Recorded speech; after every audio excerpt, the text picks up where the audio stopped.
শ্যামপুর শ্রমিক ও যুব সমাজের উদ্যোগে তাফসীরুল কুরআন মাহফিলে উপস্থিত আজকের মজলিসের সম্মানিত সভাপতি সাহেব, আরও উপস্থিত আছেন দেশভরের ওলামায়ে কেরামগণ, মঞ্চে উপস্থিত আছেন আমাদের গ্রামের গণ্যমান্য ব্যক্তিবর্গ, আরও উপস্থিত আছেন আমার সামনে এক ঝাঁক তাওহীদ জনতা, উপস্থিত আছেন পর্দার আড়ালের আমার পরম শ্রদ্ধেয়া মা ও বোনেরা।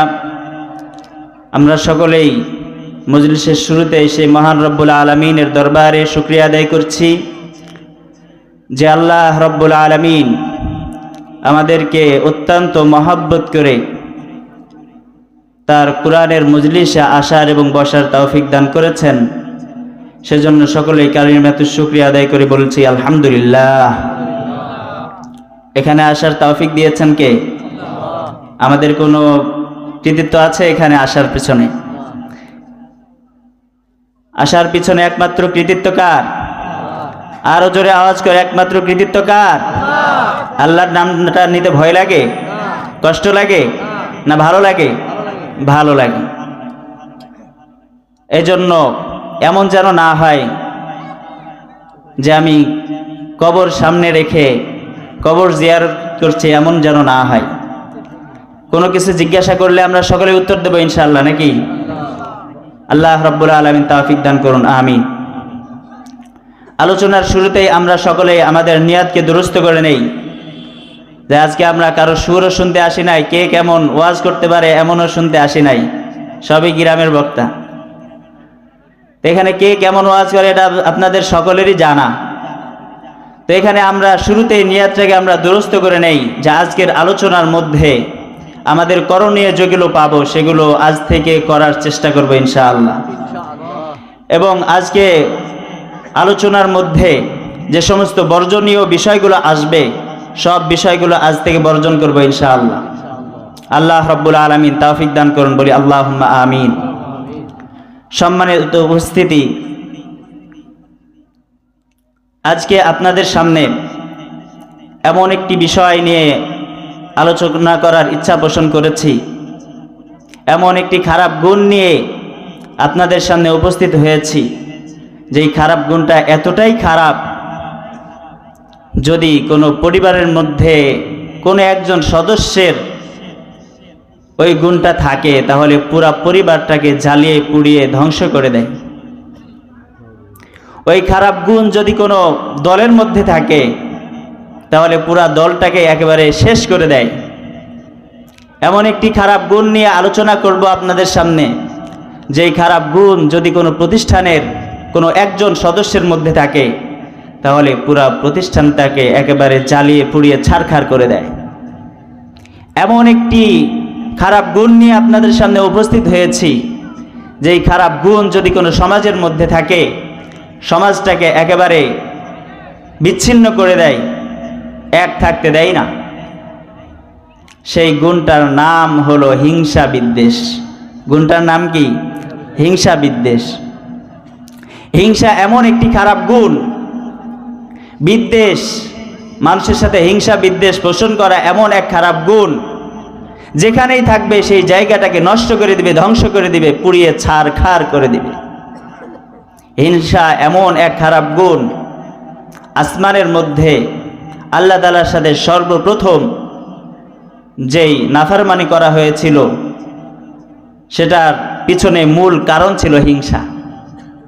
সেই সম্পর্কেই আমি পবিত্র কোরআনের সূরা বনী ইসরাইলের 61 নম্বর আয়াত তিলাওয়াত করেছি। আয়াতের মধ্যে মহান রব্বুল আলামিন বলেন, ওয়াইয কুল্লা লিল মালাইকাতি ইসজুদু লিআদম ফাসাজাদু ইল্লা ইবলিস ক্বালা আসজুদু লিমান খালাকতা তিনা। আল্লাহ রব্বুল আলামিন বলেন, আমি যখন আদমকে সৃষ্টি করলাম, আদমকে সৃষ্টি করার পর সব ফেরেশতাদেরকে আমি আদেশ দিলাম যে তোমরা আদমকে সিজদা করো। ঘটনা আমাদের সকলেরই জানা। সব ফেরেশতারা আল্লাহ তাআলার আদেশ পেয়ে সকলেই সিজদায় লুটিয়ে পড়ল, কিন্তু একজন সিজদা করে নাই, তার নাম ইবলিস। তার নাম কি? ইবলিস। ইবলিস সিজদা তো করলোই না। সিজদা না করার পিছনে কারণ দেখাইলো, বলল ক্বালা আসজুদু লিমান খালাকতা তিনা। ওগো আল্লাহ, তোমার কেমন বিচার? তুমি আমাকে সৃষ্টি করেছো আগুন থেকে, যার বৈশিষ্ট্য হলো উপরের দিকে ওঠা, আর আদমকে সৃষ্টি করেছো মাটির থেকে, যার বৈশিষ্ট্য হলো উপরের দিকে যদি ছেড়ে দেওয়া হয় নিচের দিকে চলে যায়। তোমার কেমন বিচার? আসজুদু লিমান খালাকতা তিনা। ওগো আল্লাহ, আমি এমন ব্যক্তিকে সিজদা করব যাকে তুমি মাটি থেকে সৃষ্টি করেছো। হিংসা। ওগো আল্লাহ, আমি আগুনের তৈরি, আদম মাটির তৈরি, তাকে কেন আমি সিজদা করতে যাব? মূল কারণ কি? হিংসা। তার থেকে আমি বড়, অহংকার, হিংসা। আসমানের মধ্যে, আসমানে সর্বপ্রথম আল্লাহ তাআলার সাথে যে নাফরমানি করা হয়েছিল তার মূল কারণ কি ছিল? হিংসা। হিংসার কারণে ইবলিস আল্লাহ রাব্বুল আলামিনের শ্রেষ্ঠ মাখলুকাত আদম আলাইহিস সালাম, ওই আদম আলাইহিস সালামকে সে সিজদা করতে পারে নাই। মূল কারণ ছিল হিংসা। যদি দুনিয়ার দিকে তাকাই, দুনিয়ায় সর্বপ্রথম আল্লাহ রাব্বুল আলামিনের সাথে যে নাফরমানি করা হয়েছিল, সর্বপ্রথম যে হত্যাযজ্ঞ চালানো হয়েছিল, পৃথিবীর মধ্যে সর্বপ্রথম যে হত্যাকাণ্ড ঘটেছিল তার পিছনেও কারণ ছিল হিংসা। সর্বপ্রথম পৃথিবীর মধ্যে হত্যা কার্য ঘটায় কি? আদম আলাইহিস সালামের ছেলে কাবিল। নাম কি? কাবিল। এ সম্পর্কেও মহান রব্বুল আলামিন সূরা মায়েদার ২৭ নম্বর আয়াতে বলেছেন, ওয়াতলু আলাইহিম নাবা ইবনাই আদম বিল হক إذ قربا قربانا فتقبل من أحدهما ولم يتقبل من الآخر قال لأقتلنك قال إنما يتقبل الله من المتقين। আল্লাহ রাব্বুল আলামিন আমাদের বিশ্বনবীকে ডেকে বলেন, ওয়াতলু আলাইহিম নাবা ইবনাই আদম বিল হক। ওগো বিশ্বনবী, আপনি আপনার উম্মতের সামনে আদম আলাইহিস সালামের দুই সন্তানের ইতিহাস পড়ে শোনান। কি ছিল তাদের ইতিহাস সকলেরই জানা। একজনকে বিয়ে করার জন্য দুইজন প্রতিযোগিতা করা শুরু করেছে। হাবিল সে বলছে আমি বিয়ে করব, কাবিল বলছে সেও বিয়ে করবে। আল্লাহ তাআলার ফয়সালা ছিল যে তার সাথে বিয়ে করবে হাবিল, কিন্তু কাবিল এটা মেনে নিতে পারেনি। এক পর্যায়ে তার প্রতি হিংসা বিদ্বেষ পোষণ করে এক পর্যায়ে সে বলেই ফেলল, ক্বালা লা আকতুলান্নাক। ও হাবিল, আমার ভাই, যদি ওই নারীর সাথে আমি বিয়ে করতে না পারি তাহলে তোকেও পাইতে দিব না, তোকে আমি শেষ করে দিব। আমার যদি না হয় সে, তাহলে তোকেও পাইতে দিব না। হিংসা মানে এটা। হিংসার কয়েকটা স্তর আছে। তার মধ্যে একটা স্তর হইল আল্লাহ তাআলা ওকে সম্মান দিয়েছে, আমার সম্মান নাই। সে সব সময় এই ফিকিরে থাকে যে আমার সম্মান অর্জিত হোক বা না হোক, ওর সম্মানটা যেন ধুলার সাথে মিটে যায়। এরকম মানুষ সমাজে আছে কি নাই? আরো চিল্লায় বলেন, আছে না নাই? অবশ্যই আছে। হিংসুকরা এরকমই হয়ে থাকে। হিংসার একটা পর্যায় হলো, একটা প্রকার হলো আমি পাই বা না পাই, অমুকে যেন না পাই। আর একটা প্রকার হলো আর এক ভাই, তাকে আল্লাহ তাআলা সম্মান দিয়েছেন, সম্পদ দিয়েছেন, হিংসুক মনে মনে ভাবে যে তাকেই দিয়েছেন, আল্লাহ তাআলা তার জনপ্রিয়তা দিয়েছেন, আমার দেন নাই। আল্লাহ তাআলা তাকে পদ দিয়েছেন, সম্মান দিয়েছেন, আমাকে দেন নাই। ওগো আল্লাহ, ওর সম্মানটা যেন ধুলোর সাথে মিটে গিয়ে ওর সম্মানটা যেন আমার জন্য অর্জিত হয়, ওর পদটা ওর থেকে ছিনিয়ে নিয়ে যেন আমাকে দেওয়া হয়। এরকম কিছু মানুষও আছে সমাজে। এই সবগুলো নিন্দনীয়। এই ধরনের হিংসাগুলো একেবারেই নিন্দনীয়। আর এক প্রকারের হিংসা আছে, আর এক প্রকারের হিংসা আছে আমার হোক বা না হোক তার থেকে যেন সম্মান ছিনিয়ে নেওয়া হয়, তার পদটা যেন না থাকে। হিংসা এমন এক খারাপ গুণ, প্রত্যেকটা সমাজের প্রত্যেকটা পরিবার ধ্বংসের পিছনে মূল কারণ হলো হিংসা আর বিদ্বেষ। এখন দেখা যায় আমরা যাদের ওয়াজ শুনি উলামায়ে কেরাম, তাদের মধ্যে হিংসা ঢুকে গেছে। এখন ওয়াজ করতে হলে নির্দিষ্ট কোনো বিষয়বস্তুর প্রয়োজন হয় না, এক হুজুর আর এক হুজুরে খুঁচাইলেই হিংসা বিদ্বেষ করে তার নামে কিছু বলতে পারলেই ওয়াজ হয়ে যায়। হিংসা এমন এক খারাপ গুণ, জাতির শ্রেষ্ঠ সন্তান উলামায়ে কেরাম তারাও এই বদগুণ থেকে রেহাই পায়নি, তারাও তাদের মধ্যে এই গুণ ঢুকে গেছে। তো কাবিল সে বলল যে আমি যদি ওই আকলিমার সাথে বিয়ে করতে না পারি তাহলে হাবিল সেও বিয়ে করতে পারবে না। এক পর্যায়ে হাবিলকে সে হত্যাই করলো। এটাই ছিল পৃথিবীর মধ্যে সর্বপ্রথম হত্যা। এর আগে কেউ কাউকে হত্যা করেনি পৃথিবীর মধ্যে। এটাই ছিল আল্লাহ তাআলার সাথে সর্বপ্রথম নাফরমানি। এর আগে কেউ আল্লাহ তাআলার সাথে কখনো নাফরমানি করেনি।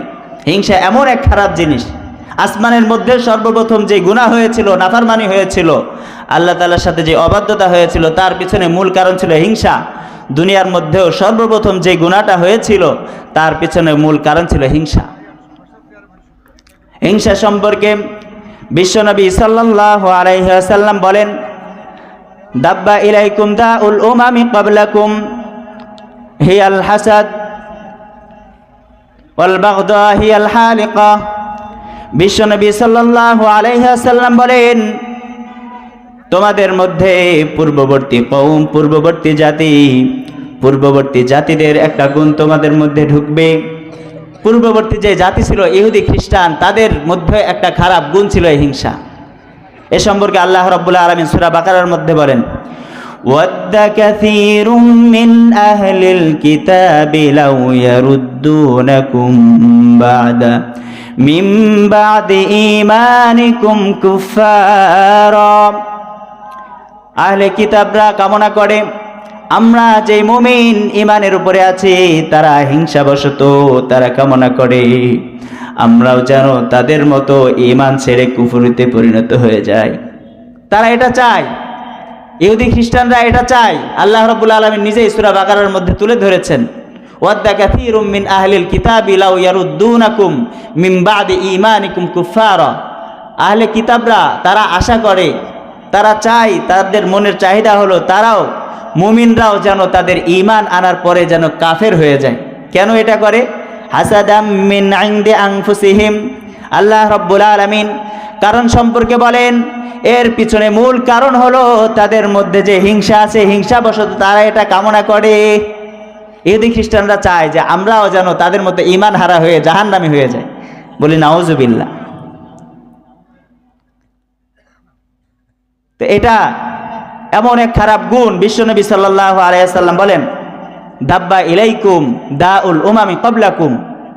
তোমাদের মধ্যে, তোমাদের পূর্ববর্তী জাতিদের মধ্যে যে একটা বদ অভ্যাস ছিল, বদ গুণ ছিল, খারাপ গুণ ছিল, এটা তোমাদের মধ্যেও প্রবেশ করবে। সেই খারাপ গুণ কি? আল হাসাদ ওয়াল বাগদা, হিংসা আর বিদ্বেষ। হিয়াল হালিকা।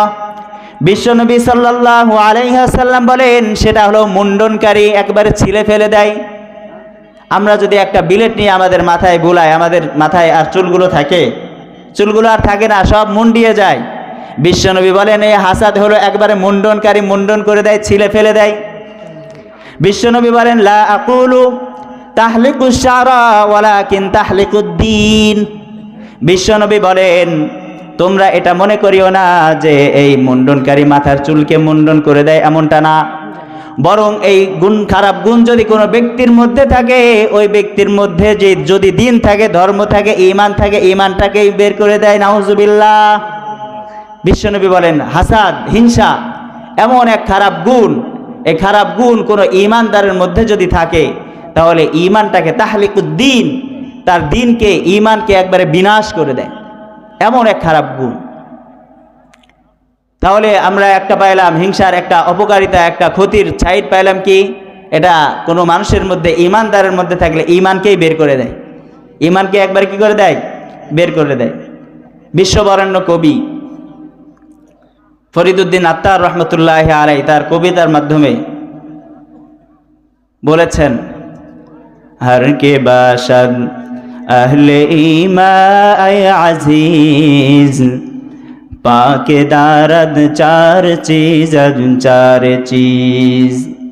हर के बाशद अहले ईमान अजीज पाके दारद चार चीज अज चार चीज अज हसद अव्वल तू दिल रा पाके दार केश तंरा बादा मोमिन शुमार पाके दारज किस्बो गिबत अज जुबा पाके दारज किस्बो आज गिबत जुबा ताके ईमानत न उफ्तद दर्जिया पाका गर्दा री अमल रा अजरिया शम्अ ईमाने तुरा बाशद जिया शम्अ ईमाने तुरा बाशद जिया। विश्ववरेण्य कवि हजरत फरीदुद्दीन अत्तार रहमतुल्लाहि अलैहि बोलते चान, केउ यदि निजेके मुमिन हिसाबे दाबी करे, केउ यदि निजेके ईमानदार हिसाबे दाबी करे, ताहले से जेन चारटा जिनिसके अपर चार जिनिस थेके पवित्र राखे। अज हासाद आउ वलतु दिलरा पाकेदार खेश तनरा बादा मुमिन शुमार केश तनरा बादा मुमिन शुमार। एक नम्बर गुण हलो, एक नम्बर जे जिनिस थेके पवित्र थाकते हबे सेई जिनिसटार नाम हलो निजेर कलब, निजेर अंतरके हिंसा थेके बाँचिए राखते हबे, निजेर कलबके हिंसा थेके पवित्र राखते हबे, एरपरे निजेके मुमिन हिसाबे दाबी करते हबे। दुई नम्बरे तिनि बोलेन पाके दाराज किसबो असगीबत जुबाब, तुमी तोमार जबानके तुमी तोमार जिह्बाके मिथ्या कला थेके बिरत राखो। तीन नम्बर तुमी तोमार जबानके परनिंदा थेके बिरत राखो। ताके ईमानत ना उफ्ताद दर्जिया, এটা যদি না করো তাহলে তোমার ঈমান ক্ষতির মধ্যে পড়ে যাবে। চার নম্বরে ফরিদুদ্দীন আত্তার রহমতুল্লাহি আলাইহি বলেন পাকা গারদারি আমলরা আজরিয়া, তুমি যদি তোমার আমলকে রিয়া লোক দেখানো থেকে বাঁচিয়ে রাখতে পারো, বিরত রাখতে পারো, তাহলে শামআ ঈমানে তুরা বাশাজিয়া, তোমার ঈমানের বাতিটা আলোকিত হয়ে যাবে। সুবহানাল্লাহ। তাহলে তিনি বলেন কেউ যদি নিজেকে মুমিন হিসাবে দাবি করতে চায়, চার জিনিসকে অপর চার জিনিস থেকে কি রাখতে হবে? পবিত্র রাখতে হবে। এক নম্বর নিজের কলবকে পবিত্র রাখতে হবে কি থেকে? হিংসা থেকে। নিজের কলবকে কি থেকে? হিংসা থেকে। দুই নম্বর নিজের জবান, নিজের জিহ্বাকে বিরত রাখতে হবে মিথ্যা কথা বলা থেকে। মিথ্যা কথা বলা যাবে না। যদি ঈমানদার হিসাবে নিজেকে দাবি করতে চান তাহলে তিন নম্বর হলো নিজের জবানকে হেফাজত করতে হবে পরনিন্দা করা থেকে, গীবত করা থেকে।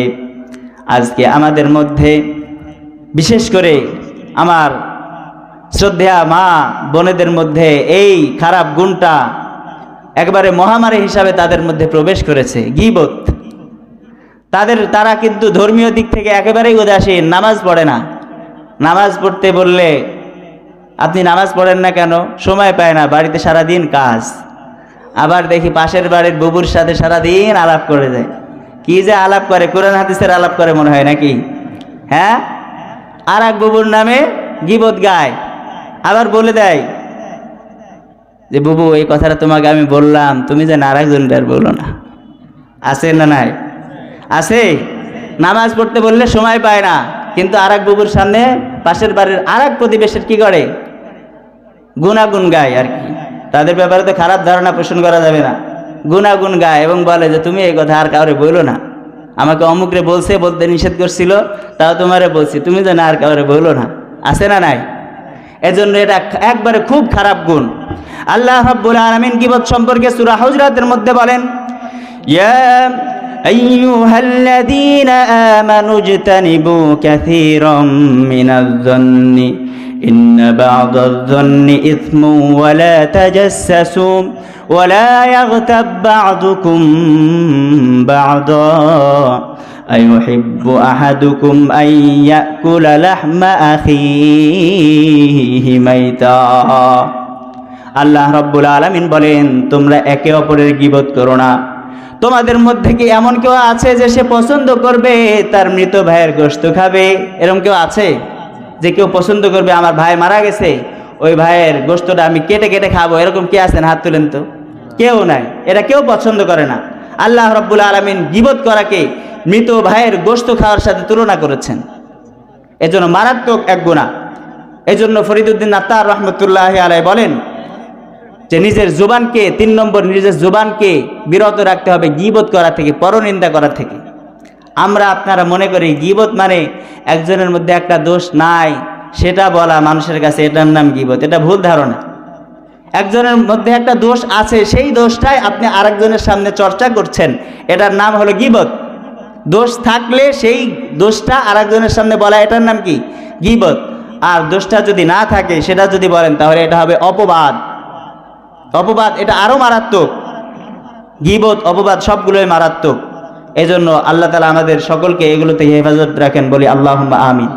4 নম্বর, ফরিদউদ্দিন আত্তার রহমতুল্লাহি আলাইহি বলেন 4 নম্বর আর একটা কাজ হলো যে তোমার আমলকে বাঁচিয়ে রাখতে হবে, বিরক্ত রাখতে হবে লোক দেখানো থেকে। লোক দেখানো থেকে নিজে একটা আমল করলেন কি উদ্দেশ্যে? মানুষে যেন আমাকে অমুক বলে। হজ করলেন, মানুষে যেন আমাকে হাজি বলে। বুজুর্গানে দিন বলেন, একজন ব্যক্তি হজ করে আসছে, হজ করে এসে বাড়িতে এসে নামাজ পড়বে, নামাজের সময় তার বিবিকে বলে, বিবি, মানুষ পাশের বাড়িতে অনেক মানুষ আছে, তাদেরকে শোনানোর জন্য বলছে, সে 3 বার হজ করছে, এটা কিভাবে প্রকাশ করবে? সে এইভাবে প্রকাশ করছে, বিবি সাহেবা, আমি যে গত বছর 3 নম্বর হজে গিয়া যে জায়নামাজটা নিয়ে আসছি না, ওইটা নিয়ে আসা, আমি নামাজ পড়বো।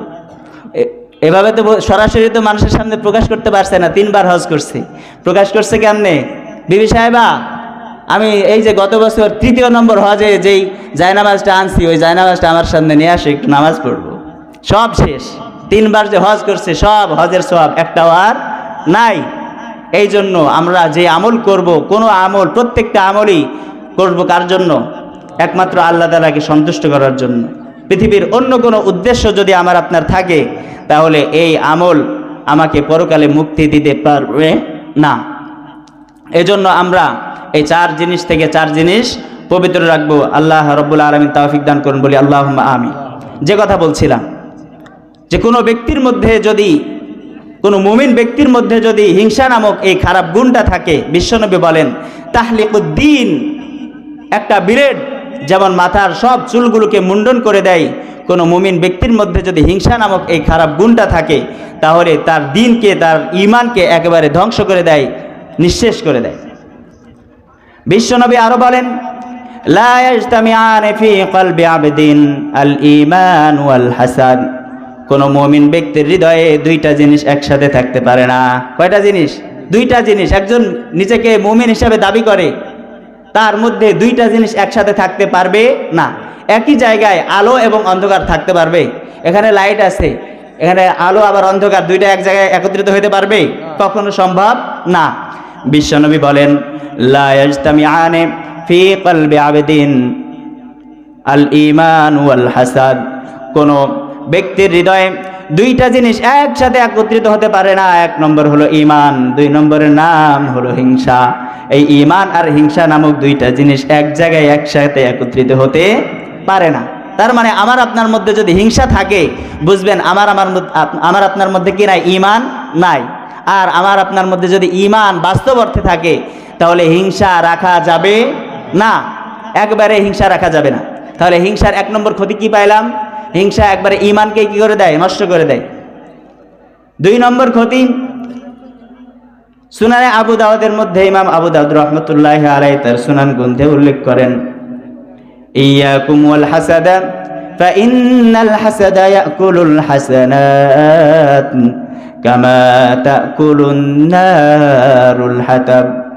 বিশ্বনবী বলেন তোমরা সকলেই হিংসা নামক এই খারাপ গুণ থেকে বিরত থাকো, কারণ হিংসা এমন এক খারাপ গুণ, ইয়াকুলুল হাসানাত, হিংসা একেবারে সব সৎকর্মকে নষ্ট করে দেয়, খেয়ে ফেলে। কামা তাকুলুন নারুল হাতাব, যেমন আগুন কোনো শুকনা কাঠের মধ্যে লাগিয়ে দিলে ওই আগুনটা শুকনা কাঠকে পুড়িয়ে ছারখার করে দেয়, কোনো ব্যক্তির মধ্যে যদি হিংসা থাকে, হিংসাও তার সমস্ত নেক আমলগুলোকে বরবাদ করে দেয়।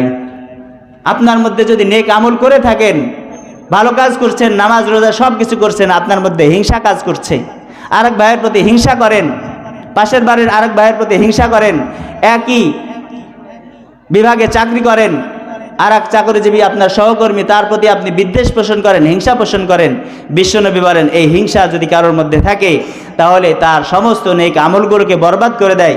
কামা তাকুলুন নারুল হাতাব, যেমন আগুন যদি কোনো শুকনা লাকড়ির মধ্যে, কাঠের মধ্যে আগুন লাগিয়ে দেওয়া হয়, তাহলে আগুন ওই শুকনা কাঠটাকে যেমনভাবে জ্বালিয়ে দেয়, হিংসাও কোনো ব্যক্তির মধ্যে থাকলে তার সমস্ত নেক আমলগুলোকে বরবাদ করে দেয়। বলি নাউজুবিল্লাহ। হিংসা এত খারাপ জিনিস, এত বড় খারাপ জিনিস, কারোর মধ্যে থাকলে তার একেবারে নেক আমলগুলো বরবাদ করে দেয়। হিংসা এমন খারাপ জিনিস, যেই খারাপ জিনিস থেকে পরিত্রাণের জন্য মহান রব্বুল আলামিন বিশ্বনবী সাল্লাল্লাহু আলাইহি ওয়াসাল্লামের উপর কোরআনের সর্বশেষ 2টা আয়াত নাজিল করে দিয়েছেন। সুবহানাল্লাহ। হিংসা এমন এক খারাপ জিনিস, বিশ্বনবী সাল্লাল্লাহু আলাইহি ওয়াসাল্লামকে মহান রব্বুল আলামিন হিংসা থেকে কিভাবে বাঁচতে হবে, বাঁচার জন্য দুআ স্বরূপ 2টা সূরা নাজিল করে দিয়েছেন। বলি সুবহানাল্লাহ। সূরা 2টা আমাদের সকলের মুখস্থ। قل أعوذ برب الفلق من شر ما خلق ومن شر غاسق إذا وقب ومن شر النفاثات في العقد ومن شر حاسد إذا حسد। আল্লাহ রাব্বুল আলামিন এই সূরা নাজিল করে বিশ্বনবীকে 4টা জিনিস থেকে পানাহ চাওয়ার, বিরত থাকার, 4টা জিনিস থেকে আল্লাহ রাব্বুল আলামিনের নিকট আশ্রয় চাওয়ার বিষয় শিখিয়েছেন, নিয়ম শিখিয়েছেন। আল্লাহ রাব্বুল আলামিন ইরশাদ করেন, কুল আউযু বিরাব্বিল ফালাক, ওগো নবী আপনি বলুন আমি প্রভাতের রবের কাছে আমি পানা চাচ্ছি, আমি আশ্রয় চাচ্ছি। কোন জিনিস থেকে আশ্রয় চাচ্ছি? মিন শাররি মা খালাক, আল্লাহ তাআলা যা কিছু সৃষ্টি করেছেন সব কিছুর অনিষ্টতা থেকে আমি আল্লাহ রাব্বুল আলামিনের কাছে পানাহ চাচ্ছি। তাহলে এই সূরার মধ্যে 4টা বিষয় থেকে পানাহ চাওয়া শিখিয়েছেন, স্বয়ং আল্লাহ তার নবীকে শিখিয়েছেন। 1 নম্বর, আল্লাহ তাআলা যা সৃষ্টি করেছেন, অনেক সৃষ্টি এমন আছে যা শুধু মানুষকে কষ্টই দান করে, যা শুধু মানুষের অকল্যাণ সাধন করে। এমন জিনিস আছে না নাই? অবশ্যই আছে। শিয়াল আপনার কোন উপকারে আসে? ওই যে বাড়িতে এসে রাত্রে মুরগি নিয়ে যায়, অনেক বড় উপকার নাকি? না ক্ষতি? তো আল্লাহ তাআলার সৃষ্টির মধ্যে থেকে যে সমস্ত সৃষ্টি মানুষের ক্ষতি করে, আল্লাহ রাব্বুল আলামিন তার নবীকে শিখিয়েছেন ওই সমস্ত ক্ষতিকর সৃষ্টি থেকে পানাহ চাওয়া শিখিয়েছেন। 2 নম্বর, মিন শাররি মা খালাক ওয়া মিন শাররি গাসিকিন ইযা ওয়াকাব, রাত্রি যখন একেবারে অন্ধকারাচ্ছন্ন হয়ে যায়, ওই রাত্রির থেকে পানাহ চাওয়া শিখিয়েছেন কে? আল্লাহ। রাত যখন একেবারে অন্ধকার হয়ে যায় তখন মানুষের ভয় ভীতি বেড়ে যায় না কমে যায়? বেড়ে যায়। এখন তো দেখছেনই, নিজের স্বচক্ষে দেখছেন, এশার পরে মানুষ যখন ঘুমায় পড়বে ওই সময় আপনি একলা একলা মেহেরপুরে যায়েন, এখান থেকে বুঝতে পারবেন রাত যখন অন্ধকার হয় ওই সময় ক্ষতি বাড়ে নাকি পরিবেশটা শান্ত হয়ে যায় না কি হয়, এটা বুঝতে পারবেন। এই জন্য বিশ্বনবী মুহাম্মদুর রাসূলুল্লাহ সাল্লাল্লাহু আলাইহি ওয়াসাল্লামকে মহান রব্বুল আলামিন এই যে রাত্রি যখন অন্ধকার হয়ে যায়, অন্ধকার হয়ে যাওয়ার পর যে সমস্ত অনিষ্টতা পৃথিবীর মধ্যে সাধন হয়, যে সমস্ত চুরি ডাকাতি সহ আরও যে সমস্ত অপকর্ম সংগঠিত হয়, এ সমস্ত সব কিছুর অনিষ্টতা থেকে পানাহ চাওয়া শিখিয়েছেন আল্লাহ রাব্বুল আলামিন। 3 নম্বর আরেকটা বিষয় থেকে পানাহ চাওয়া শিখিয়েছেন, ওয়া মিন শাররিন নাফাথাতি ফিল উকাদ, পৃথিবীর মধ্যে এমন অনেক মানুষ আছে যারা কুফরি বাক্যের মাধ্যমে মানুষেরকে জাদু করে থাকে। আছে না নাই? আছে না? মানুষকে জাদু করে, কুফরি কালামের মাধ্যমে মানুষকে জাদু করে তার মালকে একবারে নষ্ট করে দেয়, তার জীবনটাকে শেষ করে দেয়। স্বামী স্ত্রীর মধ্যে যদি ভালো সম্পর্ক থাকে সম্পর্ক নষ্ট করে দেয়। আছে না নাই? কথা বলেন না কেন? আছে না নাই? কুফরি যে সমস্ত জাদুবিদ্যা আছে, ঝাড়ফুঁকের মাধ্যমে ওই সুতার মধ্যে গিরা দিয়া যে সমস্ত জাদুবিদ্যা করে, কালো জাদু করে, জাদুটোনা থেকে বিশ্বনবী সাল্লাল্লাহু আলাইহি ওয়াসাল্লামকে পানাহ চাওয়া শিখিয়েছেন কে? আল্লাহ। আল্লাহ রাব্বুল আলামিন বিশ্বনবীকে শিখিয়েছেন মিন শাররিন নাফাথাতি ফিল উকাদ, যারা সুতার মধ্যে গিরা দিয়া মানুষের জীবনে জাদুর মাধ্যমে জীবনকে শেষ করে দেয়, এই সমস্ত সুতার মাধ্যমে যারা গিরা দেয়, সুতার মধ্যে যারা গিট দেয়, এই গিট দাতাদের অনিষ্টতা থেকে আল্লাহ তাআলা পানাহ চাওয়া শিখিয়েছেন। 4 নম্বর বিষয় হলো মিন শাররি হাসিদিন ইযা হাসাদ, হিংসুক যদি হিংসা করে, হিংসুক যখন হিংসা করে, ওই হিংসুকের হিংসাও থেকে পানাহ চাওয়া শিখিয়েছেন কে? আল্লাহ রাব্বুল আলামিন পানাহ চাওয়া শিখিয়েছেন। 4টা বিষয় থেকে পানাহ চাওয়া শিখিয়েছেন। 4 নম্বর বিষয় হলো হিংসুকের হিংসা থেকে আল্লাহ রাব্বুল আলামিন তার নবীকে পানাহ চাওয়া, আশ্রয় চাওয়া, তার মহান রব্বুল আলামিনের নিকটে আশ্রয় চাওয়া শিখিয়েছেন। এত খারাপ জিনিস, অনেক খারাপ জিনিস হিংসা। শুধু হিংসাই খারাপ নয়, হিংসা যেই ব্যক্তির মধ্যে থাকে তাকে কি বলে? হিংসুক। হিংসুকও খারাপ ব্যক্তি। হিংসুকের নজর যেটা আছে বদ নজর, এই বদ নজরটাও খারাপ জিনিস। সহিহ মুসলিমের হাদিস, বিশ্বনবী সাল্লাল্লাহু আলাইহি ওয়াসাল্লাম বলেন, আল আইনু হাক্কুন ওয়ালাউ কানা শাইউন সাবাকাল কদরা সাবাকাতুহুল আইন। বিশ্বনবী বলেন বদ নজর সত্য জিনিস। আমাদের ভাগ্য আছে না? ভাগ্য আল্লাহ তাআলা লিপিবদ্ধ করে রাখছেন না? যার ভাগ্যে যা আছে সেটা হবেই। বিশ্বনবী বলেন লাউ শাইউন সাবাকাল কদরা, যদি পৃথিবীর মধ্যে এমন কোনো জিনিস থাকতো যেই জিনিসটা ভাগ্যকে পরিবর্তন করে দেয়, তাহলে সেই জিনিসটার নাম হলো বদনজর। বদনজর মানুষের কুদৃষ্টি, এটা এমন খারাপ প্রভাব বিস্তার করে, এমন ক্ষতিকর প্রভাব বিস্তার করে যে ভাগ্যকেও যদি কোনো জিনিস পরিবর্তন ঘটিয়ে দিত, তাহলে সেই জিনিসটার নাম হইতো কি? বদনজর, খারাপ নজর। আপনার আম গাছে অনেকগুলো আম ধরেছে, ভালো আম ধরেছে, কিছুদিন পরে কারোর বদনজর লেগে আমগুলো নষ্ট হয়ে যায়, হয় কি হয় না? আপনার বাড়িতে গাভী আছে, গাভী অনেক দুধ দেয়, পাশের বাড়ির প্রতিবেশী তার সহ্য হয় না, তার গাভীতে 1 বালতিও দুধ দেয় না, আর আপনার গাভীতে 2-3 বালতি দুধ দেয়। সে হিংসা করে বদনজর দেয়, পরের দিন দেখবেন আপনার গাভীতে আর দুধ দেয় না, হয় কি হয় না? হয়। বিশ্বনবী সহিহ মুসলিমের হাদিসের মধ্যে বলেছেন লাউ সাবাকাল কদরা লা সাবাকাহুল আইন, যদি কদরকে, ভাগ্যকেও কোনো জিনিস পরিবর্তন ঘটিয়ে দিত, তাহলে সেই পরিবর্তন ঘটানো জিনিসটার নাম কি? বদ নজর, কুদৃষ্টি। এটাকে দেয় কে? হাসিদ, হিংসাকারী, হিংসুক। বিশ্বনবী সাল্লাল্লাহু আলাইহি ওয়াসাল্লাম আরো বলেন, আমাদের সমাজে অনেক কিছু দেখা যায় যে একজন আমাদের সন্তানের গঠনটা অনেক সুন্দর, চেহারাটাও অনেক সুন্দর, শরীরটা অনেক হৃষ্টপুষ্ট, কিন্তু কিছুদিন পরে দেখা যায় শুকিয়ে যায়, হয় কি হয় না? অনেক সমাজের মধ্যে অনেক সন্তানকে দেখা যায় শরীরটা অনেক সুন্দর, চেহারাটা অনেক সুন্দর, কিছুদিন পরে কি যায়? শুকায় যায়। এটা কেন হয়? বিশ্বনবী সহিহ মুসলিমের মধ্যে ঘটনা এসেছে, বিশ্বনবী সাল্লাল্লাহু আলাইহি ওয়াসাল্লাম قال النبي صلى الله عليه وسلم لأسماء بنت عميس قال ما لي أرى أجسام بني أخي ضارعة تصيبهم الحاجة। বিশ্বনবী সাল্লাল্লাহু আলাইহি ওয়াসাল্লাম তার চাচতো ভাই জাফর ইবনে আবু তালিব রাদিয়াল্লাহু তাআলা আনহু, তার স্ত্রীর নাম হলো আসমা বিনতে উমাইস, তাকে লক্ষ্য করে বলেন, ও আসমা বিনতে উমাইস, আমার চাচতো ভাইয়ের ছেলেদের শরীরগুলো শুকিয়ে গেছে কেন? শুকনা হয়ে গেছে কেন? তারা কি খাইতে পায় না? তাদেরকে কি খাইতে দাও না? তুসিবুহুমুল হাজা, তারা কি খাইতে পায় না? খাবারের সংকটটা কি? তাদের শরীরগুলো এত শুকিয়ে গেছে কেন? আসমা বিনতে উমাইস রাদিয়াল্লাহু তাআলা আনহা বলেন, লা ইয়া রাসূলুল্লাহ, ওগো আল্লাহর রাসূল, তাদের খাবারের কোনো অভাব নাই, খাবারের অভাবের কারণে তাদের শরীরগুলো শুকায় নাই। ওয়ালাকিন্নিল আইনু তুসরিউ ইলাইহিম, তবে তাদের খুব বেশি বদনজর পড়ে তাদের উপরে, এই জন্য তাদের শরীরগুলো শুকায় গেছে। কোনো কিচ্ছা কাহিনী না, সহিহ মুসলিমের সহিহ হাদিস। বিশ্বনবী সাল্লাল্লাহু আলাইহি ওয়াসাল্লামকে যখন বলা হলো, ওগো আল্লাহর নবী, তাদের খাবারের কোনো অভাব নাই, খাবারের অভাবের কারণে তাদের শরীরগুলো শুকায় নাই, তাদের শরীরগুলো শুকিয়ে গেছে, মানুষের খারাপ নজর, কুদৃষ্টি, তাদের উপরে খুবভাবে প্রভাব বিস্তার করে, এই জন্য তাদের শরীরগুলো শুকিয়ে গেছে। বিশ্বনবী সাল্লাল্লাহু আলাইহি ওয়াসাল্লাম বলেন তাদেরকে ঝাড়ফুঁক করো। কি করতে বলছেন? ঝাড়ফুঁক করতে বলেছেন। আরো একটা হাদিসে বিশ্বনবী সাল্লাল্লাহু আলাইহি ওয়াসাল্লাম ঝাড়ফুঁক শিখিয়েছেন। বিশ্বনবী সাল্লাল্লাহু আলাইহি ওয়াসাল্লাম কানা ইয়ারকিল হাসান ওয়াল হুসাইন, সহিহ বুখারীর হাদিস। বিশ্বনবী সাল্লাল্লাহু আলাইহি ওয়াসাল্লাম হাসান হুসাইন নাতি, মেয়ের ঘরের নাতি, তাদেরকে ঝাড়ফুঁক করতেন এবং তিনি বলতেন আমি যেই দোয়া দ্বারা ঝাড়ফুঁক করছি এই দোয়া দ্বারা তোমাদের পিতা ইব্রাহিম আলাইহিস সালাতু ওয়াস সালাম তার যে দুইজন সন্তান ছিল ইসমাঈল আর ইসহাক, তাদেরকে ঝাড়ফুঁক করতেন এই দোয়াটা দ্বারা।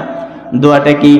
আউযু বিকালিমাতিল্লাহিত তাম্মাহ মিন কুল্লি শাইতানিন ওয়া হাম্মাহ ওয়া মিন কুল্লি আইনিল লাম্মাহ। বিশ্বনবী দোয়া শিখিয়েছেন আউযু বিকালিমাতিল্লাহিত তাম্মাহ, আমি আল্লাহ রব্বুল আলামিনের পরিপূর্ণ বাক্য দ্বারা আমি আল্লাহ রব্বুল আলামিনের নিকটে পানা চাই, আশ্রয় চাই। মিন কুল্লি শাইতানিন, প্রত্যেক শয়তান থেকে, ওয়া হাম্মাতিন, প্রত্যেক কষ্টদায়ক প্রাণী থেকে, হিংস্র প্রাণী থেকে, ওয়া মিন কুল্লি আইনিল লাম্মাহ, এবং প্রত্যেক কুদৃষ্টি থেকে আমি আল্লাহ তাআলার কাছে পানা চাই। এই দোয়াটা শিখিয়েছেন। আমরা তো বিশ্বনবী সাল্লাল্লাহু আলাইহি ওয়াসাল্লামের যে সুন্নাহ ছিল যে ঝাড়ফুঁক করা, এটা করি না।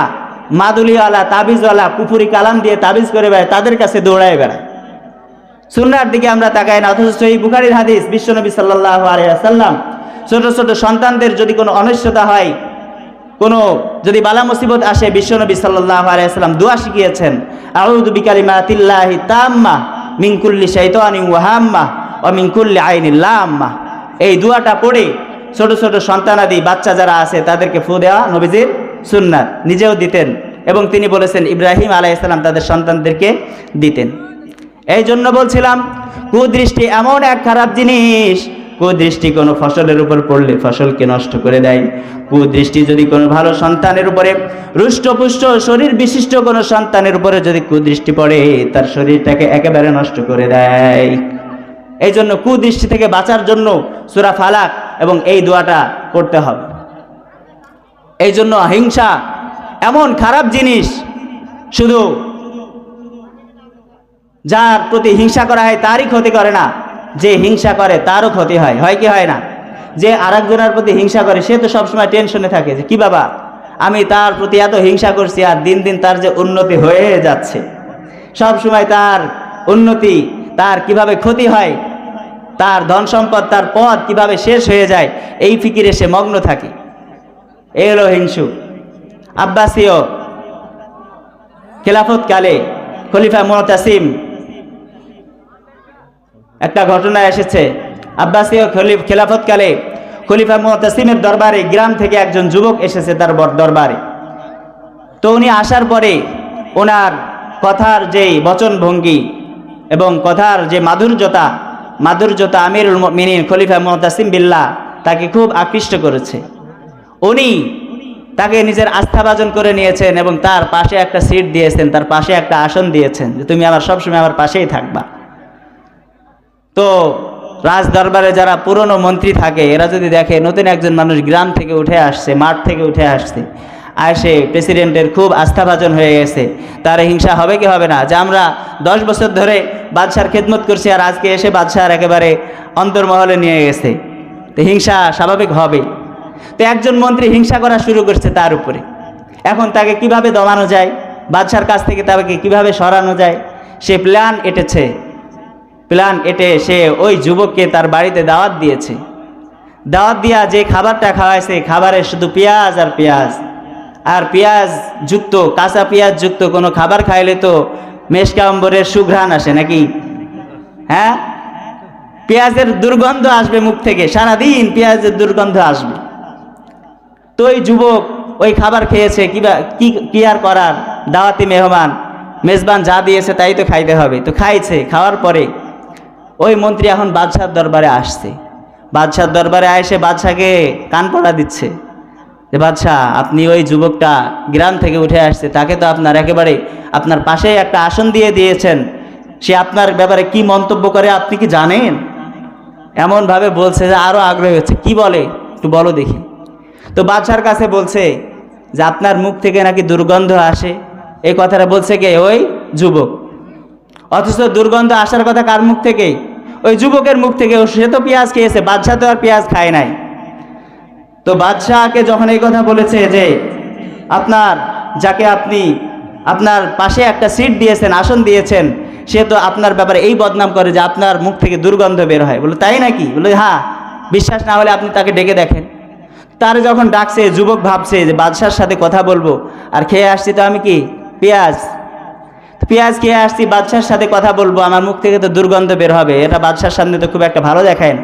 সে মুখটা রুমাল দিয়ে ঢেকে গেছে যেন দুর্গন্ধটা বাদশা না পায়, এজন্য নাক আর মুখটা ঢেকে গেছে।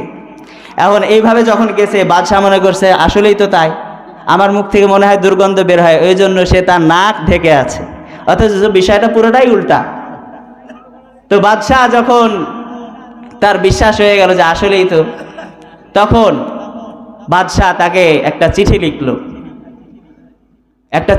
লিখলো, একজনের কাছে পাঠিয়ে দিল, আরেকজন মন্ত্রীর কাছে। চিঠিতে লেখা ছিল, ইদা বালাগাকা হাদাল গুলামু ফাকতুলহু, এই যুবক যখন তোমার কাছে পৌঁছবে তখন তুমি তাকে সাথে সাথে হত্যা করে ফেলবে। এই চিঠি লিখে ওই যুবককে দিল।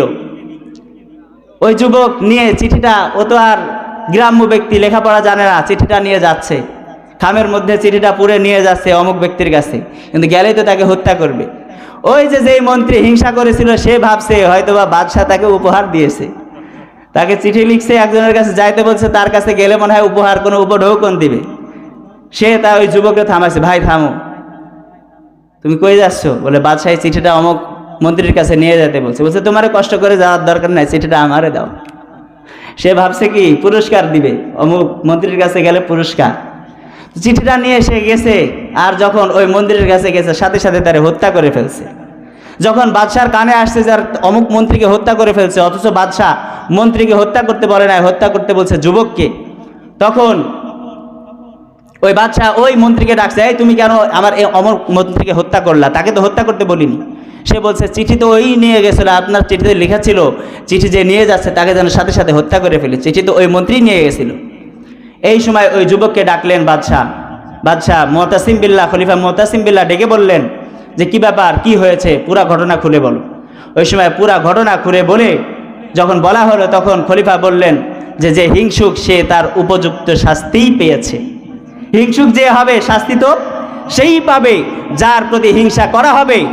একজনের ভালো পদ আছে, একজনের গ্রামের মধ্যে ভালো জনপ্রিয়তা আছে, তার জনপ্রিয়তার কারণে আপনার গায়ে জ্বালাপোড়া করে, তার কিচ্ছু হবে না, তার জনপ্রিয়তা আরো বাড়িয়ে দিবেন কে? আল্লাহ। কিন্তু তিলে তিলে আপনাকে শেষ করে দিবেন কে? আল্লাহ। এই জন্য হিংসা করা যাবে না। ছোট্ট সংক্ষিপ্ত আকারে আরেকটা হাদিস বলেই আমার আলোচনা শেষ করবো ইনশাআল্লাহ। হিংসা থেকে যদি আমি আপনি বাঁচতে পারি, বিশ্বনবী স্বয়ং আল্লাহ রাব্বুল আলামিন বিশ্বনবীকে হিংসা থেকে বাঁচার জন্য দোয়া শিখিয়েছেন, সূরায় নাজিল করে দিয়েছেন। আমি আপনি যদি হিংসা থেকে বাঁচতে পারি, তাহলে আমার আপনার উপকারটা কি হবে? একটা সহিহ হাদিস,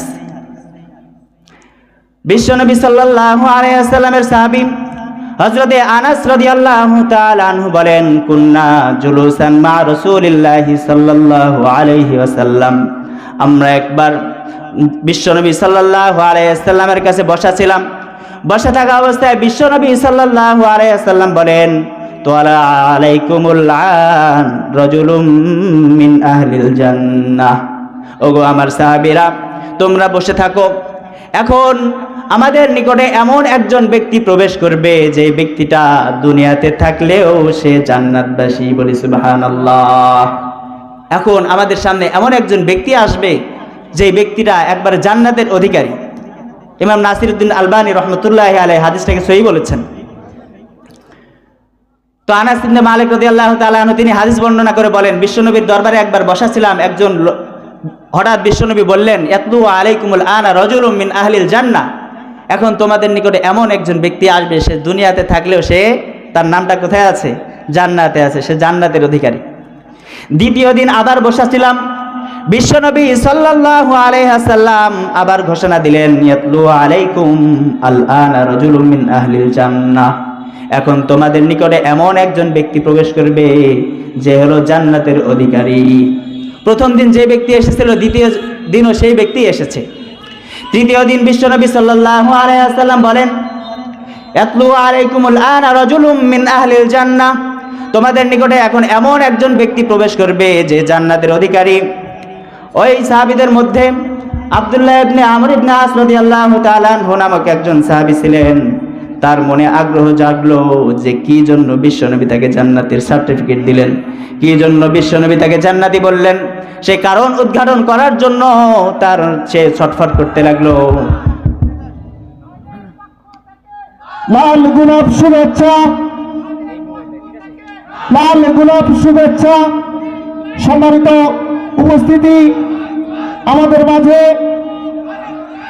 আমাদের মাহফিলের প্রধান বক্তা হযরত মাওলানা মোহাম্মদ তাওহিদুর রহমান সাহেব ইতিমধ্যে উপস্থিত হয়েছেন। আল্লাহু আকবার, নারায়ে